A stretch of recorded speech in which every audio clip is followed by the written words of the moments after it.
Welcome back to another UFC fight prediction video. In this video, I'll be predicting the prelim fights for UFC 242, Khabib versus Poirier. So without further ado, let's get to our first fight on the card and our first fight on the prelims. So in our first fight, we have in the lightweight division, Madge versus Ziam.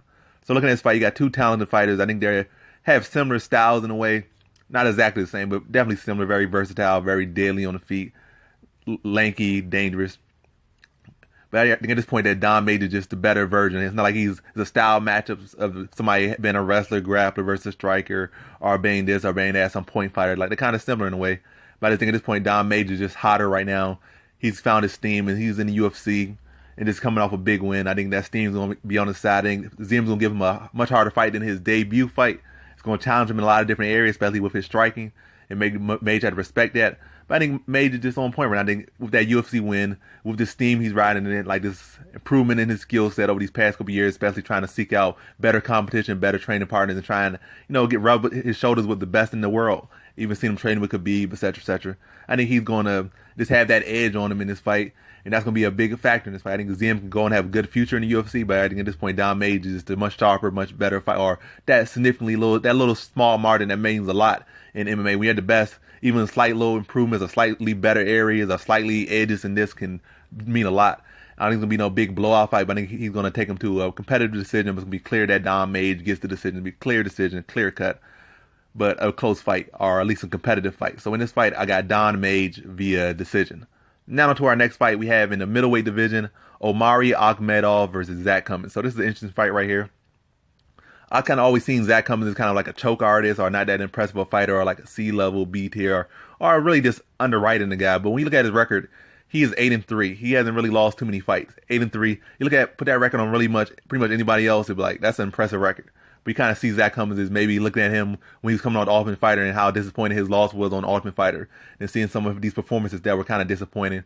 He kind of wrote him off, but 8-3 and being that consistent is hard to come by even amongst like top tier UFC fighters. So matter of fact, even the top tier UFC fighters be having like kind of close to 500 records. So that's impressive. And his competition certainly hasn't been weak. He's been fighting some pretty solid competition. I'm not saying he's been fighting the cream of the crop competition, but he's been fighting some real respectable competition. And but let's not get too much on him. So I'm saying his record's impressive. He's certainly not kind of what I don't know why I led myself to believe he was, especially at some of these last performances and really checking in on him now. And you got Akhmedov on the other side. He's been pretty consistent as well. I think we only had 1 or 2 losses in the UFC. And I think they both lost to Gunnar Nelson. I think both guys have been able, like in the first round, put on unimpressive performances against Gunnar Nelson back in the past when Gunnar Nelson was coming up and was so hyped up and down. But yeah, that's in the past now. As far as these two go, Omari has some solid grappling. His striking is really not the best, but he'll make it work. He'll come at you forward, swing a lot of big shots. He can at least kind of place those wild looping shots. Like I say, he's tough. He'll swing some wild looping shots. He could take you down. He doesn't have the most impressive takedown offense, doesn't have the most impressive grappling, but it's something you got to respect and it's something he can be effective with. When I look at Zach Cummings, I see him as the more technical fighter. I think his striking is more on the point, more straightforward. He puts it on the target. It's not like a lot of wild looping shots. He can get caught up in some of these brawls here and there, but more often than not, his shots are on the money. It's not no shots that's trying to be all wild and sloppy. He's just trying to be short, crisp, and on the button. And then we've seen him beat several top, like not even top. I'm not saying not top strikers, but some solid strikers. Like Nicholas Dalby, I thought that was a pretty solid striker. And he just put the work on him. He beat him on the feet, beat him on the ground, beat him everywhere. Dominic Steele just completely destroyed him, etc., etc. And this last guy, Trevor Gals, destroyed him on the feet. So Zach Cummings' striking is very underrated. So I think I think as far as technically on the feet, he's more technical than Akhmedov. And on the ground, I think his submission offense is more technical than Akhmedov. I don't think his wrestling is as good as Akhmedov's, but his striking and submission game is better than Akhmedov. And he'll have the reach and the range. And I think he's a fresher fighter coming up from welterweight. So I think he'll have the speed as well. Matter of fact, I'm gonna give Akhmedov the speed, but Cummings' punches are gonna beat Akhmedov punches because straight punches beat hooks, like straight beat hooks. As far as what gets there first, especially if it's not a real edge in who's faster than that, or somebody got some amazing time. Neither of them really have super amazing time or super amazing speed. So with around the same amount of speed, and the longer fighter throwing the straighter, shorter punches, those are going to beat those looping punches. So I think Zach Cummings, it's going to be a wild fight, I think, because Akhmedov is going to make it wild when he's not able to match the technique. But I think Zach Cummings' technique is going to prevail over, the aggression of Akhmedov, and those punches going to start to find it. And even no matter how good your chin is or how aggressive you are, you getting caught with these short shots on the money, they're going to hurt. You're going to feel them. I think they'll start to break Akhmedov down. I think as fight goes on, I think Cummings is able to get it to the ground and gain like a top position or controlling position and secure a submission, I think, in the third round. So in this fight, I have Zach Cummings via third round submission. Now on to our next fight we have in the welterweight division, Nordine Taleb versus Muslim Salikhov. So to get to the point of this matchup, Muslim Salikhov is a solid, phenomenal, was a wushu striker. He's dangerous, deadly on the feet. Nordine Taleb is a long time, GSP gym, I'm forgetting the name right now, TriStar product a long time. He just finally started getting his shine these past couple years, the past 4 or 5 years, and I think he's up there in age, about to be 40 or is 40, something like that. But Nordine is a solid technical fighter on the feet, on the ground. He's a complete fighter, maybe just lacking a little bit of that it factor, but he's a solid technical fighter everywhere, big, physical, powerful. He's a full package. And I look at Muslim Salikhov as kind of a one-dimensional fighter. He might have some decent enough grappling here and there, but what he really does is striking. When he gets taken down, he was even submitted by Alex Garcia, who's more so just a power puncher with no real wrestling technique in his strength and a minimum grappling, and he was able to get submitted by that guy. So if Alex Garcia is able to do that to him, then I think Nordine Taleb could do about the same thing. I'm not gonna say it'd be easy or it's a guarantee or an easy pick, but I feel like Nordine Taleb is clearly the more well-rounded fighter. I just worry about his chin. Can he protect that chin? His chin has been shown to be questionable at times, but if he can protect that chin, I think on the feet he can hold his own with Salikhov. I think the smart move would be to mix it up, and I think if he mixes up, this should be his fight to win. And I think that's what he's going to do, mix him on the feet, mix him on the ground, and take Salikhov out of his comfort zone and out of his strong areas and keep him away from his strengths. Don't allow him to use his strengths as much. And I think Nordine Taleb beats him to a decision. So in this fight, I got Nordine Taleb via decision. Now on to our next fight we have in the welterweight division, Belal Muhammad versus Takashi Sato. So looking at this fight, you got Takashi Sato, who just came off a knockout win over Ben Saunders, but Ben Saunders is up there in age and really hasn't been at his best for a long time, probably like 5 years or more. But looking at that fight, I saw areas where Sato was weak, and even before the UFC, I saw areas where he was weak, like on a break from clinches, in clinches, he's not the strongest. He moves straight back a lot. He does have some good straight punches, but the pop isn't there as much as it should be, especially going back. He doesn't really have no counter shots. He kind of moves on a straight line. So you're going to move, matter of fact, I don't know. He got a lot of areas, but I'm saying, like, even going to have these flaws, you got to at least have something to counter back from that. And he's been getting away with some of these flaws. I think Ben Saunders kind of took advantage of some of them in a little bit of ways before he got finished, but I think Belal Muhammad's style, is pretty much the perfect style to kind of challenge Sato's areas, see if he's going to improve those areas or not, because Belal Muhammad's going to be fighting at range. He's going to be playing with the range, playing with the distance. He's going to be pressuring. He's going to be up and close with you. You can be, attacking in the clinch, be attacking with takedowns, and really challenge Sato's grappling, challenge Sato's takedown defense, challenge Sato's clinch. And I think that's a lot of areas where Sato needs to work on, especially going back. Belal Muhammad's going to pressure him and make him go back and see if he's improved on those areas. I think at this point, Belal Muhammad, he's a tough fighter, has shown to have a chin, has shown to have heart.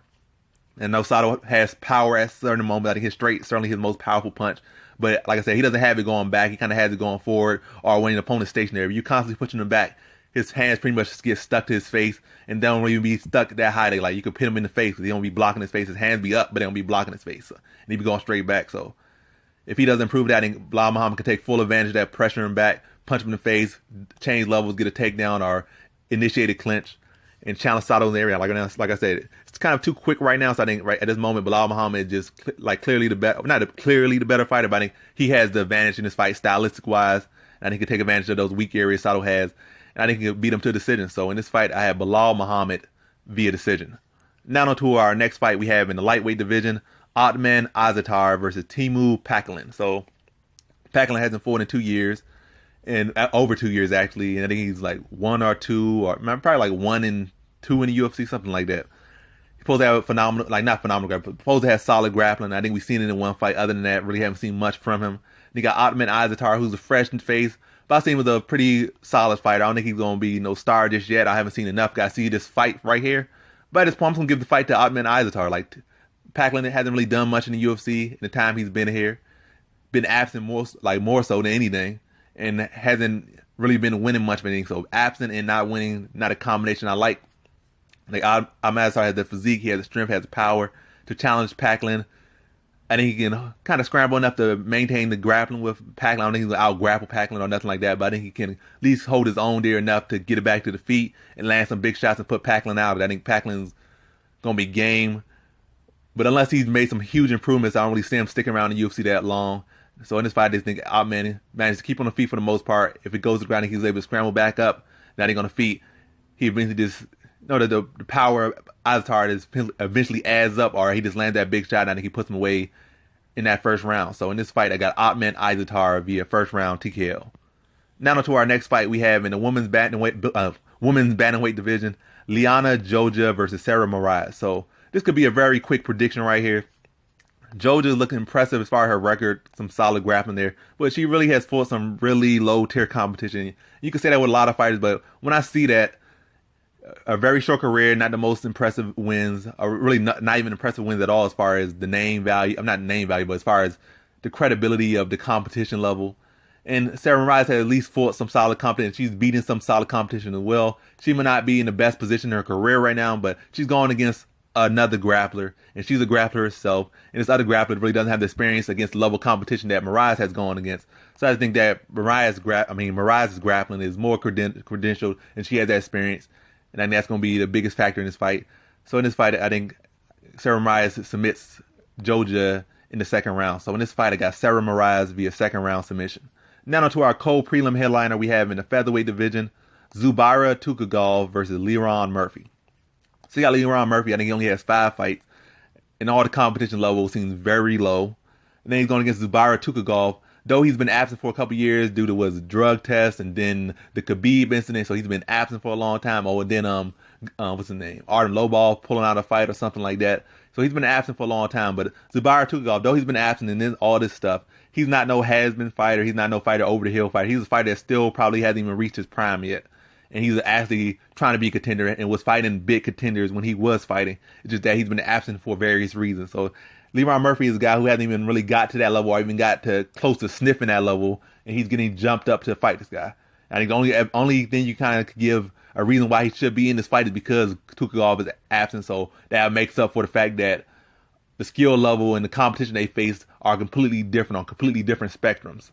And he might have all this talent in the world, but unless he's some John Jones or some, I don't know, anybody that went on to be phenomenal or something like that, or like a GSP or something like that, some phenomenal fighter, I think he's kind of out of his element. He's out of his water level. And I think Tukhugov is just better everywhere. I think Tukhugov will, I say, probably beat him to the decision. Like, it's a reason they give him this fight. He's got to be tough, got to be great. I mean, got to be something decent. But I think, especially with Tukhugov coming off this long absence, I think he's going to be kind of be a little bit rusty. So it's going to be a filling out process, trying to get your feet wet again. But I think the skills, the experience, especially still training with Khabib and all these other top-notch fighters day in and day out, even when he was absent, I think Leron Murphy really can't match that with anything. So I just think it's going to be more of a getting your feet wet again for Tukhugov and getting his rounds in. It's going to be competitive a little bit, but more so Tukhugov is competitive as Tukhugov allows it to be. So in this fight, I got Zubaira Tukhugov via decision. Now to our main event, our prelim headliner, to be exact, we have in the women's flyweight division, Joanne Calderwood versus Andrea Lee. So in this fight, you got Joanne Calderwood. She's a solid fighter. Nice limb, good striking, pretty decent grappling as well. Now like on Andrea Lee's side, I think she's a solid striker as well, solid grappling as well. But between the two, I think Andrea Lee is just a cleaner striker. She puts more like oomph on her strikes. She knows how to land sharper, dig in more with her strikes, control the range better. I think her takedown defense is better. I don't think either one of them is necessarily trying to take down each other in this fight. But if anyone's going to take anyone down, I think Andrea Lee is the better takedown artist. As we've seen her last fight, she fought a solid, young, up-and-coming fighter in De La Rosa who's a solid wrestler, was able to handle her own in the wrestling, and eventually started to break her down. I don't think Calderwood really shown that ability yet. I think Andrea Lee has shown to be more well-rounded, has shown to be somebody that can beat a wide range of opponents and not really cave. And she's been on a hot streak as of late. So like I said, I think on the feet, Andrea Lee is just the cleaner technical striker. I think she's a physically stronger fighter between the two as well. And I think she's on the hotter streak right now. We have seen her lost several times before on the house and in the cage. Whereas Andrea Lee just keeps constantly coming out there showing new wrinkles in her game. And I think she's a fighter that's just more on point and a fighter that's just more sharper at the moment. I'm not saying Calderwood can't change or make some improvements here and there or make a perfect game or make a solid game plan, but I think right now Andrea Lee is just the more technical striker, and I think she's just better in every area. Striking, I think it's a good little margin, and grappling much closer, but still I think Andrea Lee is better there. So in this fight, a close fight between two fighters kind of evenly matched, but one fighter just being a little bit better. I got Andrea Lee winning this fight via decision. So in this fight, I have Andrea Lee via decision. And that concludes my fight predictions for the prelims of UFC 242, Khabib versus Poirier. And as always, thanks for watching.